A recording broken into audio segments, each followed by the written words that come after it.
नमस्कार मैत्रिणींनो, तर माझ्या चॅनलवर तुमचे मनापासून खूप खूप स्वागत आहे। तर आजच्या व्हिडिओमध्ये मी तुम्हाला अगदी सोप्या पद्धतीने 34 साईजचा 4 टक्स ब्लाऊजचे संपूर्ण कटिंग दाखवणार आहे। तर बऱ्याच जणींना टक्स घेताना अडचण येते, पण या व्हिडिओमध्ये मी काही खास टिप्स सांगितले आहेत ज्यामुळे तुमचा ब्लाऊज परफेक्ट बसेल। चला तर मग व्हिडिओला सुरुवात करूया। तर इथं अस्तर आणि मेन फॅब्रिक घेतलेलं आहे। तर अस्तर मी इथं कॉटनमध्ये घेतलेलं आहे आणि मेन फॅब्रिक हे साडीतील मी कट करून घेतलेलं आहे।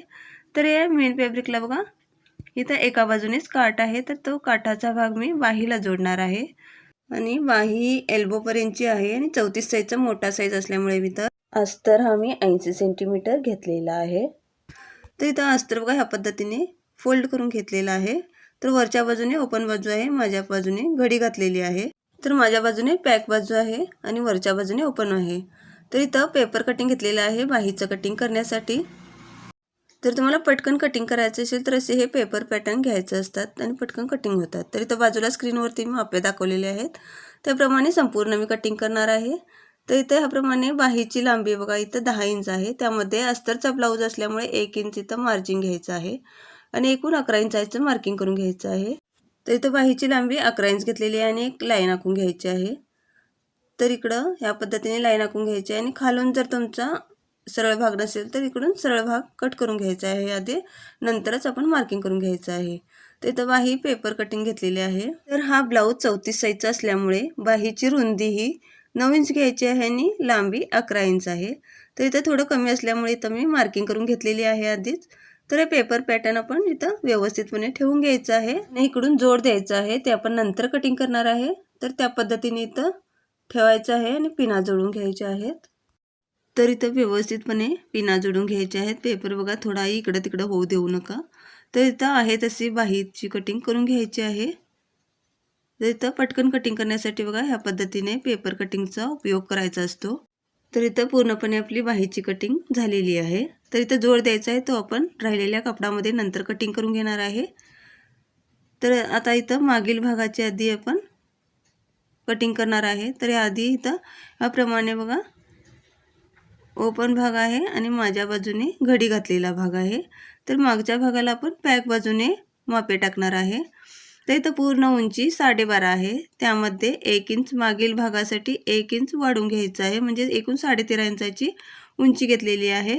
आणि इथं रुंदी इथं 34 साईजचा ब्लाऊज आहे, त्यामुळे चौथा भाग घेऊन 2 इंच शिलाई मार्जिन घ्यायचं आहे। तर एकूण 10.5ची इथं रुंदी घेतलेली आहे आणि दोन्ही बाजूंनी सेम मार्किंग येण्यासाठी इथं 13.5 इंचाने पुन्हा उंचीचं मार्किंग करून घेतलेलं आहे आणि असा चौकोनी बॉक्स मार्किंग करून घ्यायचा आहे। तर मैत्रिणींनो, तुम्ही जर नवीन शिकत असाल तर ह्या पद्धतीनेच आधी बॉक्स आखून घ्यायचा आहे, नंतर आपण शोल्डरचं मार्किंग करणार आहे। तर इथं गळा रुंदी मी 2.25 इंच घेतलेला आहे, कारण गळ्याची उंचीनुसार गळा रुंदी घ्यायचं असतं आणि तयार शोल्डर आहे त्याच्या 1.25 इंच एक्स्ट्रा घ्यायचं आहे।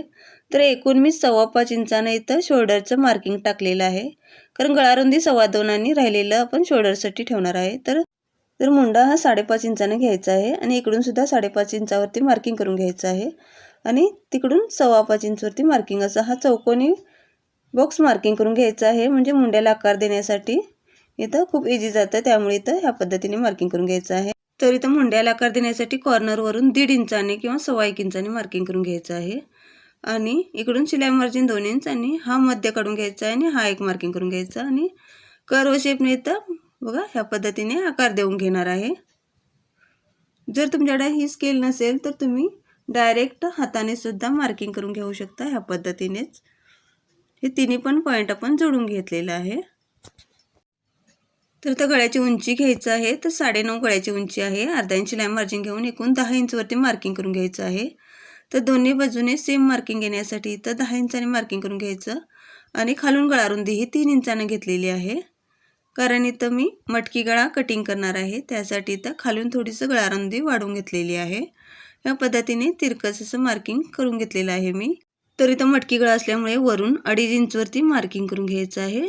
तर खालून गळा रुंदी जितकी वाढवून घेतलेली आहे ती तुम्ही इथं पाहू शकता, इतकी मी 1.25 इंचावरती वाढवून घेतलेली आहे आणि खालून बघा 2 इंचाने वरती मार्किंग करून घ्यायचं आहे आणि इकडून 1.25 इंचवरती मार्किंग करून घ्यायचं आहे आणि असा हा गळ्याला आकार देऊन घेणार आहे। तर इथं मटकी गळ्याचा आकार देणार आहे। अतिशय सोप्या पद्धतीने इथं आकार देण्याची पद्धत मी तुम्हाला दाखवलेली आहे। तर ह्या पद्धतीने मटकी गळ्याला आकार देऊन घेतलेला आहे। तर इथं मटकी गळ्याचा आकार देऊन झालेला आहे. तर आधी इथं गळ्याची कटिंग आपण नंतर करणार आहे. तर आधी शोल्डरपासून कटिंग करून घ्यायचं आहे. गळ्याचा आपण आकार नंतर कटिंग केला तरी चालतो शिवतेवेळी. तर ह्या पद्धतीने व्यवस्थितपणे आपला पाठीमागचा भाग कटिंग करून झालेला आहे. तर या पद्धतीने बघा, आता राहिलेल्या भागावरती आपण समोरचं कटिंग करणार आहे अस्तरवर. तर इथं मागील भागाला आपण टक्स देणार आहे.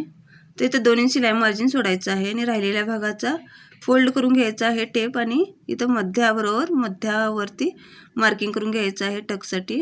आणि जेवढं आपण गळ्याची मार्किंग केलेलं आहे तिथून खाली आपण टक्स देऊन घेणार आहे. तर अर्ध्या इंचांना दोन्ही बाजूने मार्किंग करून घ्यायचं आहे. तर 1 इंचाचा टक्स आपला तयार होतो हा. तर इथं छोटासा कट देऊन घ्यायचा आहे, कारण दोन्ही बाजूने टक्स आपल्याला मार्किंग करून घ्यायचे असतात. तर मागच्या भागाची संपूर्ण कटिंग झालेली आहे. तर आता समोरच्या भागाची कटिंग करणार आहे. तर त्यासाठी इथं ओपन बाजूने इथं मार्किंग करणार आहे. तर इथं राहिलेला बघा मागचा भाग आपण व्यवस्थितपणे ठेवायचा आहे. जसा आहे तसं आपण इथं मार्किंग करून घेणार आहे.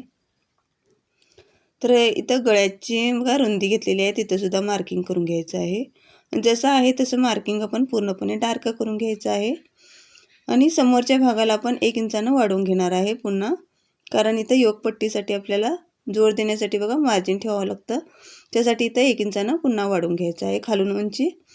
तर इथं मागच्या भागाला आपण 1 इंचानं वाढवून घेतलेलं आहे उंची एकूण मार्जिन, आणि समोरच्या भागाला 2 इंचानं वाढवून घ्यायचं असतं. त्यासाठी इथं 1 इंचानं पुन्हा आम्ही वाढवून घेतलेले आहे मागच्या भागापेक्षा.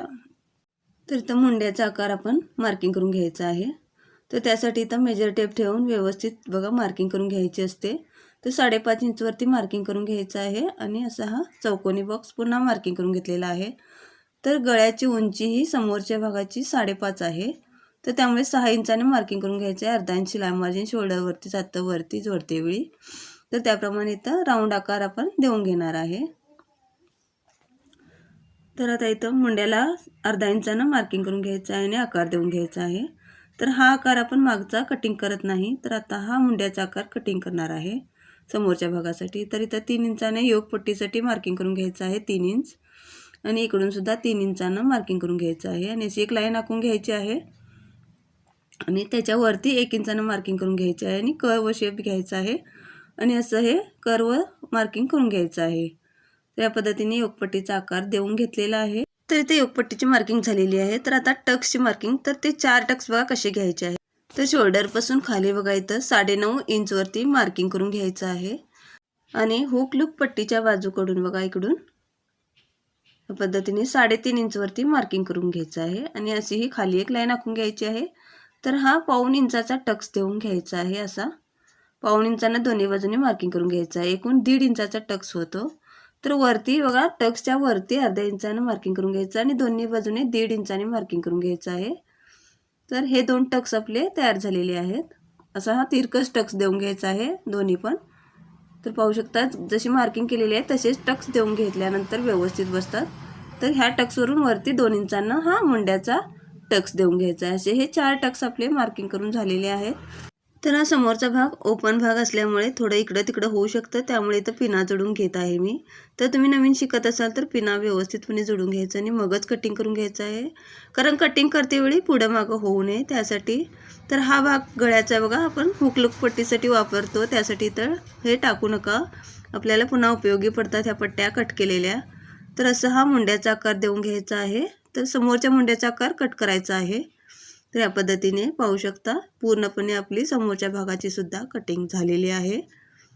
तर योगपट्टीची बघा अशा पद्धतीने कट करायचं आहे आणि पुन्हा नंतर इथं योगपट्टी कटिंग करायची आहे.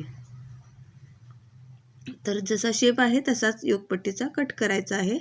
तर इथं पूर्णपणे समोरचा भाग आणि मागील भाग दोन्ही पण कटिंग झालेली आहे. तर हा गळा आपण बघा कटिंग आता करत नाही, तो आपण शिवतेवेळीच कटिंग करत असतो. तर आता इथं जोडपट्टी बघा कट करायची आहे. तर इथं जोड देण्यासाठी बघा ह्या पद्धतीने उरलेला भाग घ्यायचा आहे आणि अर्धा इंच आतमध्ये ठेवायचा आहे ह्या पद्धतीने, आणि वरच्या भागाने जसं पेपर कटिंग आहे त्याच पद्धतीने कट करायचं आहे. तर आपण जोडपट्टी कट केलेली आहे बाहीला जोडण्यासाठी. तर इथं पूर्णपणे आपली कटिंग झालेली आहे. तर आता मेन फॅब्रिकवरती कटिंग करणार आहे. तर इथं मेन फॅब्रिक घेतलेलं आहे. तर हा काटाचा भाग आधी आपण बाहीसाठी कटिंग करून घेणार आहे. तर असं हे फोल्ड करून घ्यायचं आहे आणि या पद्धतीने बरोबर काठावरती ही बाहीची कटिंग ठेवायचं आहे आणि इथं वरून अर्धा इंच एक्स्ट्राच करून कापड हे कट करून घ्यायचं आहे।